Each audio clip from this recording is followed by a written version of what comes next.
Hi friends आम कपिलास जो बाहर थी सब पिला सहित बर्तमान आम आसिक सालेपुर बजार में पहुँची जाइए।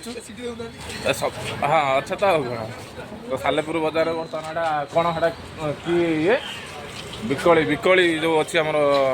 स्वीट स्टल से बर्तमान जी आम पाने सब जी खावा को आउ गोटे से कौन कर देख गाड़ी में बसिक आसिक खा जल्दी खा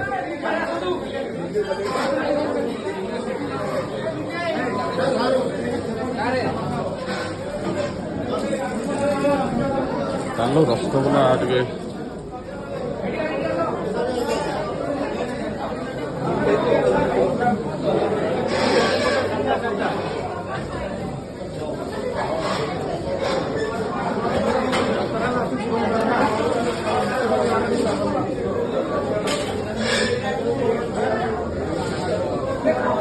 आमर यहीटा के अच्छी ये रसगोल्ला के अच्छी 100 टका अच्छे 50 टका 25 ये गोटे आमर के